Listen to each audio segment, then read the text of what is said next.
To all the non-believers, non-believers, non-believers, non-believers, non-believers, non-believers, non-believers, non-believers. I'm making non-believers say, oh.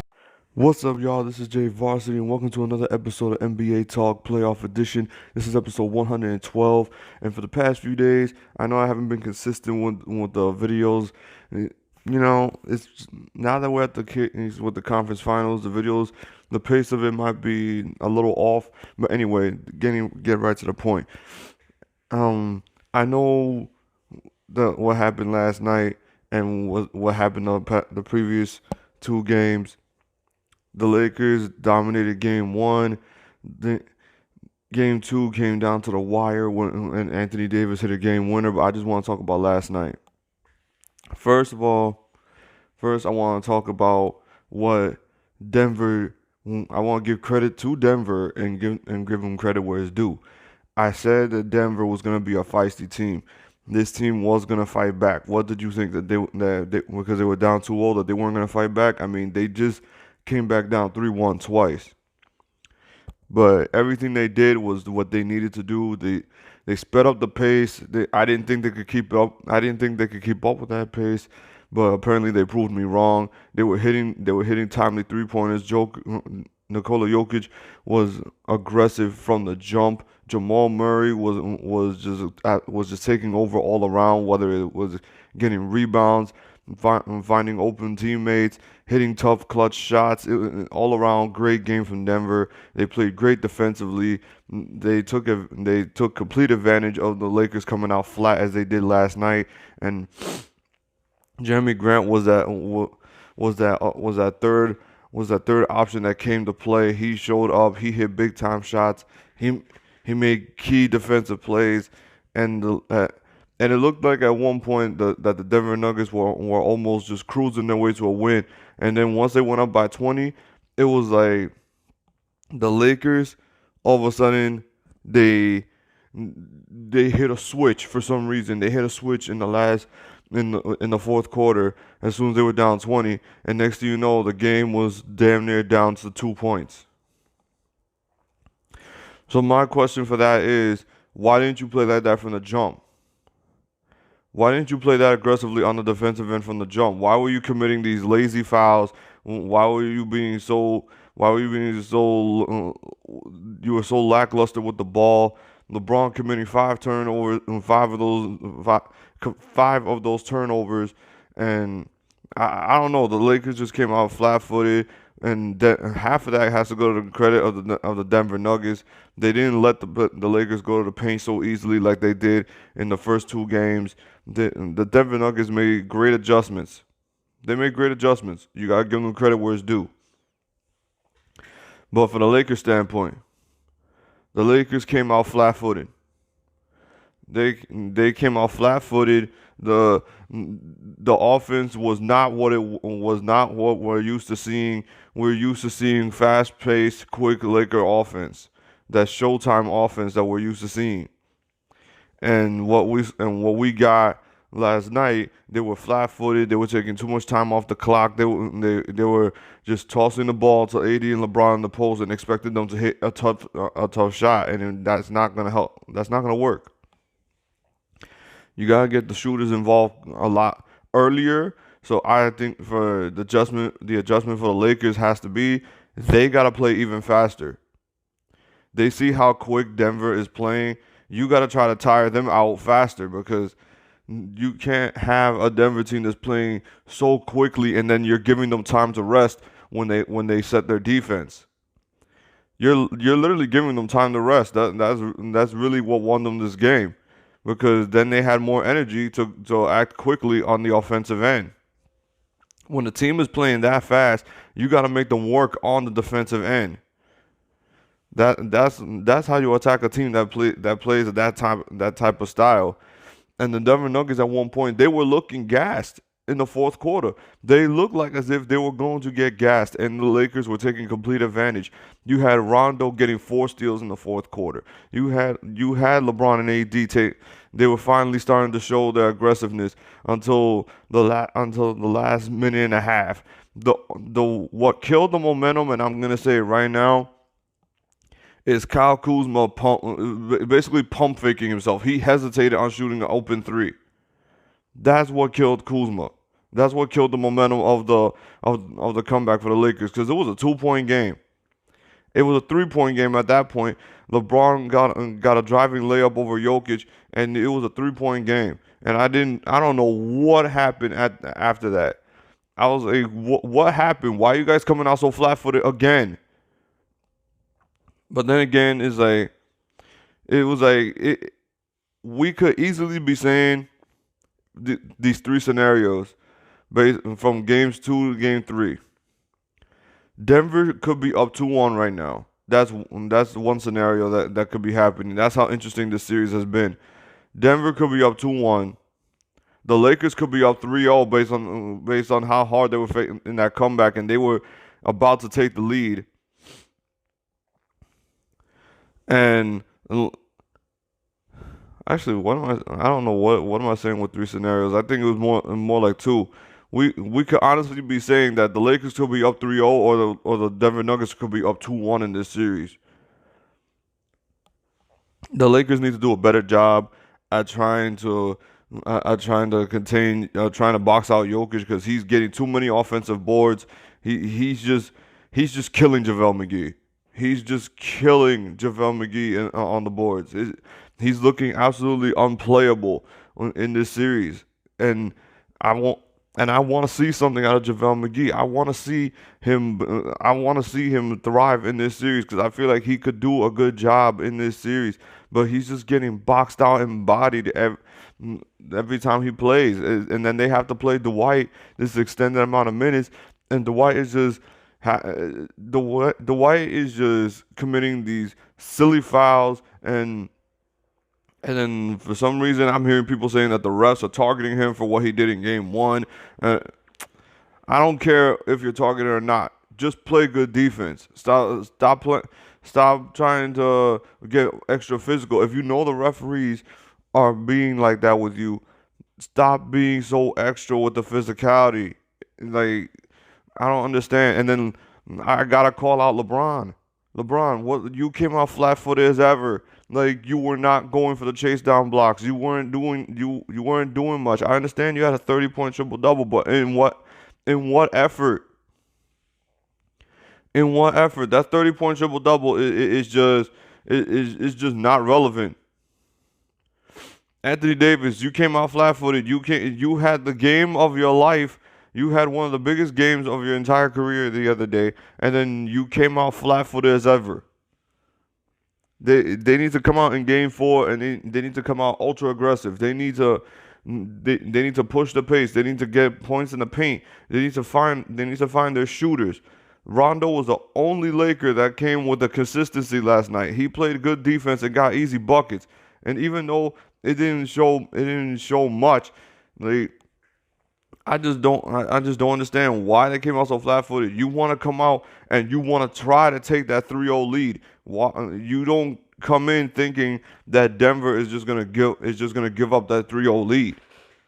Not this Denver team. This Denver team is gonna go down as the comeback kids, because they're gonna fight till the very end. They're gonna fight till the very end. Jamal Murray with those tough 3-pointers, with that one over Caruso and then that one over Anthony Davis. Jamal Murray's a dog. He's been my favorite. He's been one of my favorite players. I like watching Jamal Murray. I have people that I know that try to say he's overrated, but he's been my favorite player to watch in the playoffs. Like, I'm not even kidding. These playoffs, I've really been loving watching Jamal Murray, and I liked watching Jamal Murray last year, and I'm loving how much he's grown and how much his game has developed, because he's just straight a killer right now. He's just a straight killer. He don't care who's in front of him, and he's just gonna go at you. Like, I love that about Jamal Murray. He's not afraid of anybody. This Denver team is following his lead, and that's what I mean when the Denver Nuggets are effective. And I've tried to preach it time and time again. The Denver Nuggets are the most effective when Jamal Murray is at his best, when he's the one that's on attack first. I like Jokic. He's an extraordinary big man, the best big man in the game. I'm gonna put him right up there. He's the best big man in the game until I see otherwise. But Jamal Murray has been anytime he's super aggressive, that's when the Denver Nuggets are at their best. And the Lakers need to find a better way to try to trap Jamal Murray effectively because you're not going to completely stop him. You're not going to completely stop him. He's too good for that right now. He is way too good to just get simply shut down. He The way he's been playing in these playoffs, he's been playing out of his damn mind. I mean, he had two 50-point games. He had a 40 bomb against the Clippers in Game 7, and now he coming out with a damn near triple double, 28 points and 12 assists. Like he's this kid is going to be a superstar in this league, man. He's a superstar, man. He's already one of the best point guards in the Western Conference, in my opinion. I think he's surpassed some of these players in the Western Conference. Because anybody who overrates Jamal Murray, you need to open your eyes because he is balling his ass off right now. But yeah, like I said, the Lakers, they cannot come out flat-footed in Game 4.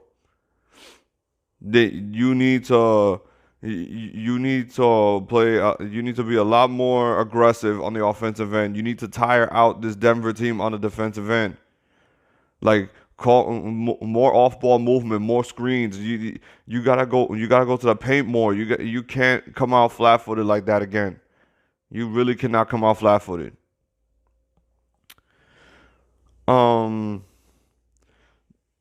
So in other NBA news, we got Billy Donovan getting the coaching job of the Chicago Bulls, and you saw Zach LaVine on Twitter. He automatically he loved the decision because he apparently he really hated Jim Boylan. I don't know how to pronounce his name. I don't know so don't ask me that. We're hearing more and more drama, and I know I've been talking about the Clippers in my past 2 or 3 videos, but there's just more and more news coming about the Clippers that we just did not hear for the entire year. And apparently all the hatred is going towards Paul George. Apparently a lot of the team does not feel like Paul George is backing his words, that he's just, and I'm going to say it again, Paul George is the king of excuses. Like, he never wants to take the blame. He's the king of excuses. He feels like he never does anything wrong. Like, apparently he tried to give one of those corny speeches, and a lot of the team just wasn't feeling it. They're like looking at him like, this guy, like, he's telling us what to do. And apparently a lot of the Clippers players and a lot of their own teammates feel like they're better than Paul George. And when you feel like, and when you get that vibe that your teammates think they're better than you're not doing a great job as a leader, because they're trying to challenge you instead of to work with you. And I feel like we're gonna be hearing more and more Clippers drama the entire time during the playoffs, the entire offseason. There's been rumors that they're trying to get Drew Holiday. They're trying to, like, people already talking about trade destinations for Paul George. It's like, damn, man. It's like, whoa, didn't you just trade the entire house for Paul George? And you're already trying to look for another destination for him? Well, I'm hearing other people say that, but I'm not necessarily thinking that they're going to trade Paul George because they gave up too much for him already. A lot of players are not feeling Doc Rivers right now, and it's just a mess with the Clippers right now, man. It's just a mess. And I've been told that this team is just going to flat out blow up, and I'm not very sure. I think I said that in my previous video, but we just have to see it to believe it when it comes to the Clippers, because we're going to be hearing a lot more of this in the next few days. The Miami Heat gave up game 3 on Saturday, and to tell you the truth, I feel good about Game 4 tonight.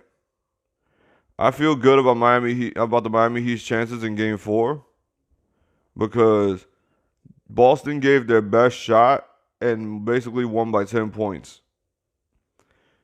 They won by 10 points with their best shot, and that was with Gordon Hayward back, and Miami only lost by 10. They even came back and made it to within 5. So I like Miami's chances in Game 4. They gotta keep up their composure with the defense, their offense with their 3-point shooting. They gotta keep that up. They're keeping Boston on their toes. The zone defense they're playing. I don't want Miami to give up on that zone because it's been effective and it's been key to their comebacks. Basically, Miami don't change a damn thing. Don't change a damn thing because Boston has to make all these damn adjustments just to deal with what you're already doing. My only thing would be is try to be a little more disciplined guarding the perimeter because they're getting too many shooters open. That's where the zone becomes ineffective. But other than that, Miami keep doing what they're doing. I think Miami is gonna win Game 4. I like their chances, and Miami's gonna go up 3-1. But I believe that's all I'm gonna talk about today. I'm not feeling so damn good right now. But anyway, I think I covered what I need to cover. Anyway. Like, comment, subscribe, and hit the bell if you like basketball content. This is your boy Jay Varsity, and I'm out. Peace. We got some non-believers out there. Make believers out of non-believers. Make believers out the